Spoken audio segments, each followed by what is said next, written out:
I am finally, after 14 months apart, going to be reunited with my wife. And as you can probably guess, I'm very excited at that prospect.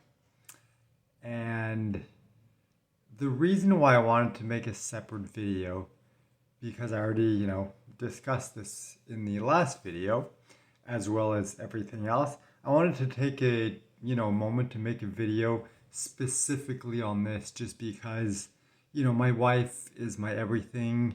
She's my cure. I've mentioned that many times before. And I truly believe that being close to her is going to help me much, much, much more than anything the doctors can do. Now, of course, I'm aware that at the end of the day, it's not my wife. Like, my fate does not rest in my wife's hands. It's not her responsibility to cure me. I just know that her presence, her love, her support, everything is gonna help me. But at the end of the day, whatever's meant to happen is gonna happen. Only God knows, and it's up to Him to do whatever's best for me and do whatever's best for us. So it's not like I'm, as I mentioned in the previous videos, like I'm not going there to give up. I'm not going there to die, but I'm also aware that's a possibility, and I'm at peace with that. I'm okay with that.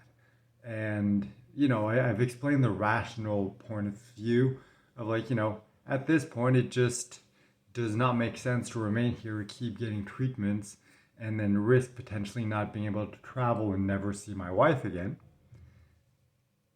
And then it's just like, as opposed to, it's like, well, it's more logical now to just go and be with her while I still can travel. And then whatever's meant to happen is gonna happen.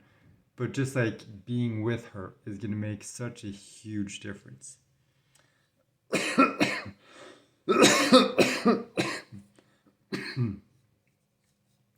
And I did talk about it briefly in the last video, but I just want to kind of go more into depth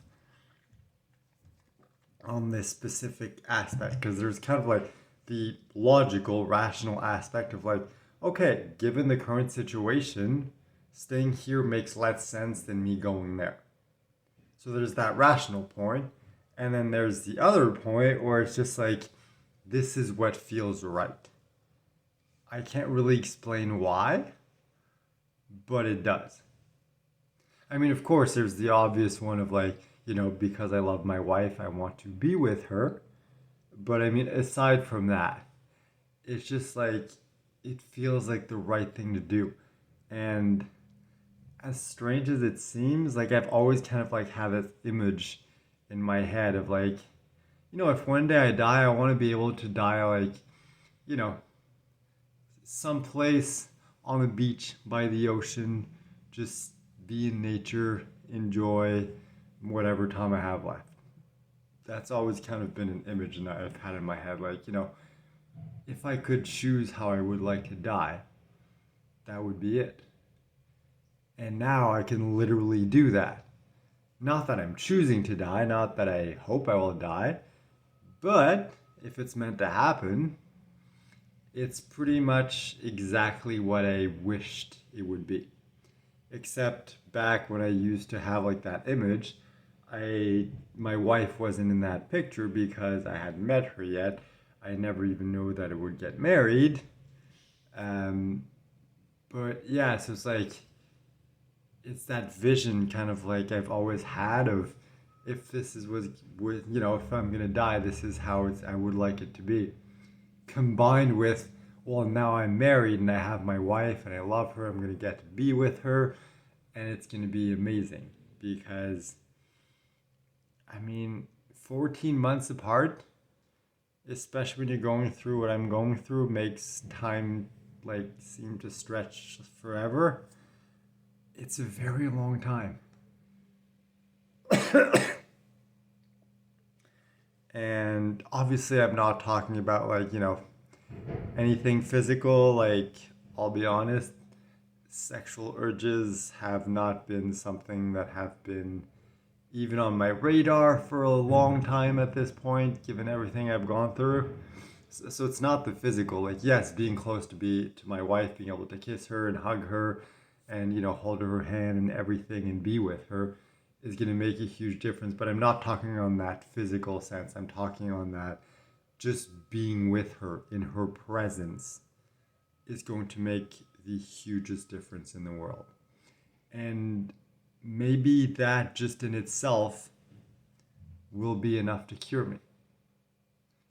But what feels right is to kind of combine that vision with combine being with my wife. And now, that I believe in God, it's also a way for me to connect with that. So it's like taking all the different things and kind of like assembling them together into an ideal situation where one of two things happen. Either I end up dying, but at least I got to spend the last, months, years, I don't know how long I have left at this point, but let's say, at least I get to spend that time, whatever amount of time that is, I get to be with my wife, and I get to, enjoy life by being on the beach and being able to go, walk and swim in the ocean. Well, swim, given how strong I am, it's probably more like standing in the water while the waves wash over me, but still. And just being able to really connect with God, with my version of God, with, I don't know, it's just because right now everything going on, it's like there's always something. It's like medical appointments, or I feel like crap, or there's this, or there's that, or there's this, or there's that. And it's like my normal everyday life at this point, and it's just hard for me to be able to connect with God when there's all that going on. And like once I'm over there, once I'm, literally disconnected from everything else and just able to relax and enjoy nature and just being, by the ocean on the beach, like that's going to be much more conducive to me to be able to just like relax and really like, connect with the earth.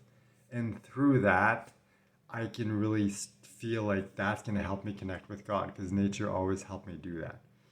So, this is really why I'm choosing to go be with my wife. Like, we discussed mostly the rational version of like it makes more sense for me to be there now than it does to be here.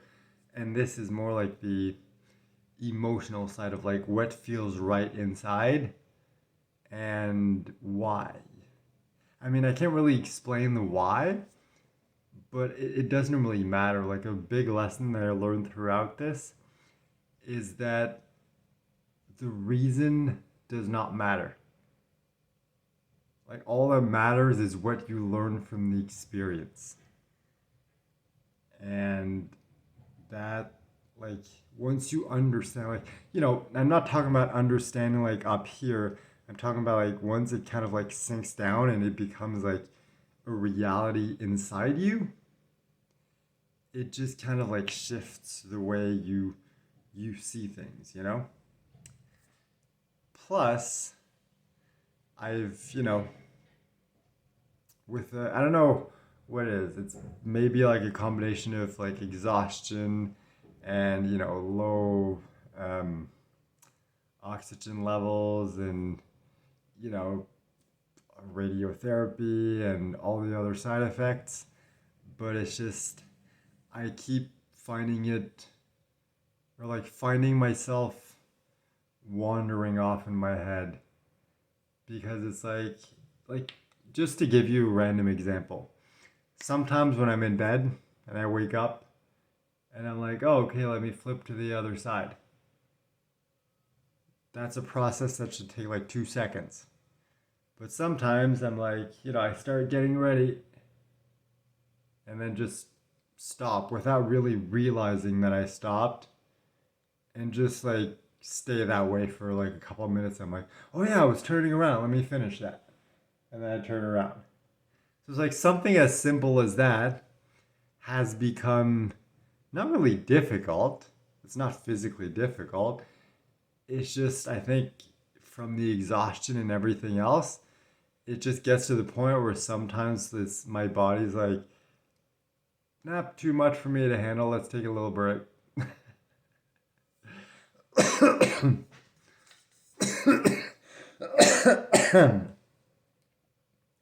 Anyway, with all that, another perfect example is I completely forgot what point I was trying to make.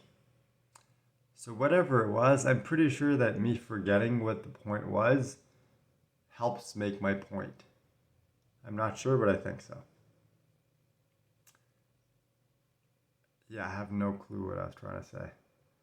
So yeah, I don't know if it's the exhaustion or side effects or radiotherapy or any idea. It's just it takes me much, much longer to do things than it used to, and I get tired much more faster.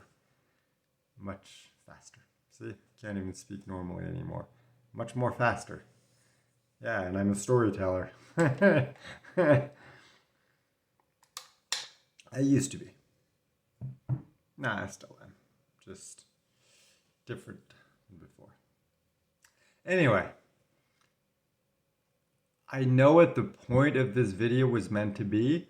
I don't know if I managed to get it across, but I just thought it was important to, make a video on just how happy and how glad I am that I'll finally be able to be with my wife again.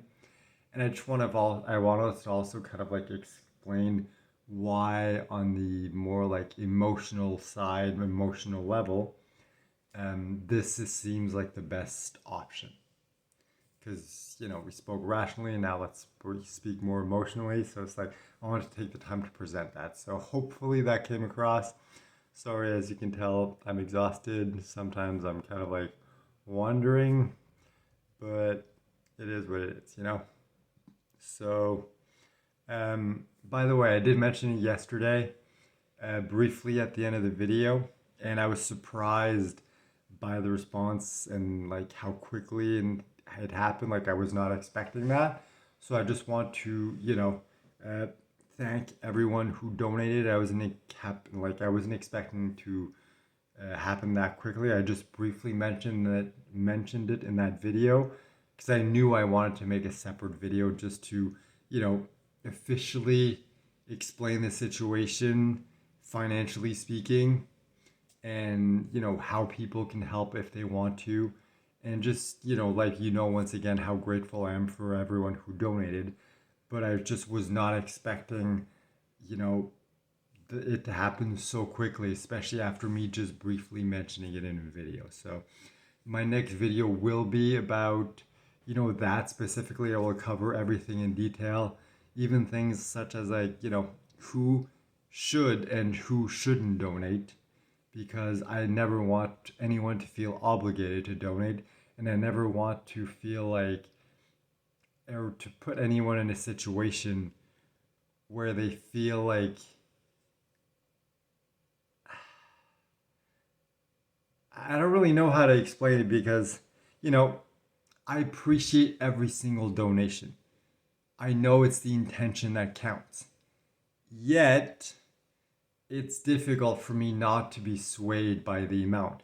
As an example, yesterday, after the video I made yesterday, there was a bunch of people that donated. I appreciate every single donation, but someone donated $1,000. Another person donated 400. So it's like the amount doesn't count. It's the intention that counts. That's what I appreciate. But at the same time, it's hard for me not to appreciate more the ones that have bigger amounts, simply because it's going to help me more, and I'm in a situation where I need all the help I can get. So I never want anyone to feel obligated to donate, or waste their money. Not waste it, because it's not a waste, but it's like, if you can't afford to donate, I don't want you to donate, kind of thing. That's kind of what I mean. Anyway, I don't need to go about talk about that in full detail now. I'll cover that in tomorrow's video. I think it's important to make a video separately just to focus on that and explain everything, the situation financially, what it is, what I'll be using the money for, and how people who want to help can help. That's basically what the next video is going to be.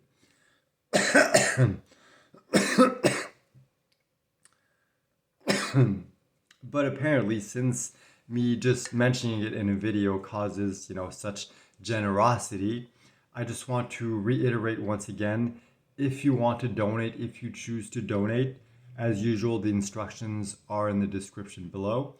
I would just ask that you please do it through GoFundMe rather than directly on YouTube, because GoFundMe takes a much, much, much smaller percentage. I don't know exactly what it is. Let's say it's around like 3-5%, whereas as YouTube is 30%. So obviously, if you're going to donate, I would assume you would like more money to come to me and less to go to YouTube. So in that case, it would make more sense to go through GoFundMe. So that way, you don't waste money and I receive as much money as I can. That way it benefits everyone. And finally, thank you so much for watching. And most of all, thank you for being a part of my YouTube family. I love you and I appreciate you, every single one of you. I've mentioned this before, but your love and kindness and support and generosity, it has completely changed my life. And I will forever be grateful for it, no matter what happens.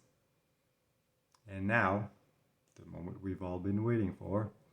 Will I miss the button? I